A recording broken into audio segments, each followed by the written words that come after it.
This is Colin O'Keefe here again for LXBN TV. A case involving the unmasking of anonymous Yelp reviewers is pushing the limits of defamation on the internet. Joining me now to discuss the case, which is now headed to the Virginia Supreme Court, is attorney Whitney Gibson. He's with Vorys, an author on the firm's blog, the Internet Defamation Removal Attorneys. Whitney, first, can you give us a bit of background on the suit? How did we get to where things are now with the case headed to the Virginia Supreme Court? Yeah, a company called Hadid Carpet Cleaners, they served a subpoena on Yelp, and it was a part of a lawsuit that they had filed against 7 anonymous screen names who were posting comments on Yelp. And the carpet cleaners company had looked at its records, and it didn't see any record of these individuals who were posting these disparaging comments about the company. And they thought that they had a good faith belief that the people posting these were actually not real customers. So they served the subpoena. Yelp objected to responding to the subpoena and claimed essentially that the company didn't really have enough evidence that these were in fact not real customers, so therefore they shouldn't be able to get it. And the lower court said, no, Yelp, under the standard that we're applying, you have to go ahead and produce the identity of these people. So Yelp took that up to the appellate court and continued to argue shouldn't have to produce it. The appellate court said, no, you should.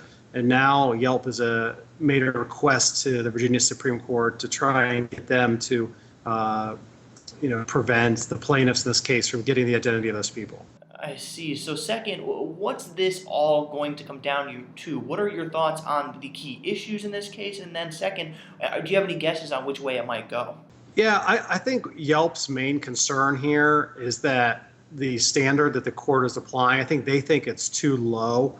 There's some language in the statute in Virginia. It says that if you have a good faith belief that there's some tortious activity going on, then you should be able to get the identity of the honest people as long as you meet some other factors. And I think Yelp doesn't really like it. It doesn't like that a business, hey, I just think this isn't a real customer, so therefore I should be able to get it.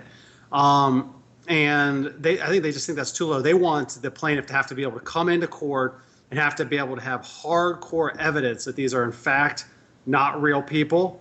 And here's the damages, and they want the court to apply a stricter scrutiny. The problem is right now on these websites, there are a lot of studies are showing that there are a lot of fake reviews out there, that they are very damaging to businesses. And the real problem is people are posing as customers when they aren't. And a lot of these businesses aren't going to have hardcore evidence that these are fake reviews until they get the results of the subpoena showing that they aren't real, that they aren't real customers. I think that it's going to be difficult for Yelp to overturn this, in part because the plaintiff here did have some circumstantial evidence that, look, these aren't situations that occurred in our business. That these aren't real customers. So I think it's going to, just on that alone, it's going to be difficult to overturn. I also think the Virginia legislature has made a determination on how it wants to balance the free speech rights to defamation. It's going to be tough for a court to come in and say that balance in this very kind of nuanced area is really a wrong balance to take. I think it would be, I just think it would be an overreaching on the court's behalf here. And I represent businesses around the country in these, and I see fake reviews repeatedly damaging them. And so I'm a big proponent of, allowing the subpoena to go forward. If the person responding is a legitimate customer, I think they can simply present evidence to the court, and they can do it. They can, through an attorney, an anonymous screen name, and they can show evidence that they are legitimate customers and request the court deny the subpoena. But where they don't present that evidence, then I think the plaintiff should have the ability to go ahead and attain their identity.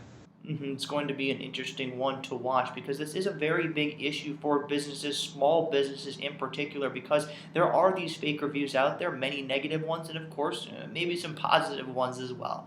Once again, that was attorney Whitney Gibson. He's with Vorys, an author on the firm's blog, Internet Defamation Removal Attorneys. Thank you for joining me today, Whitney. Thank you very much.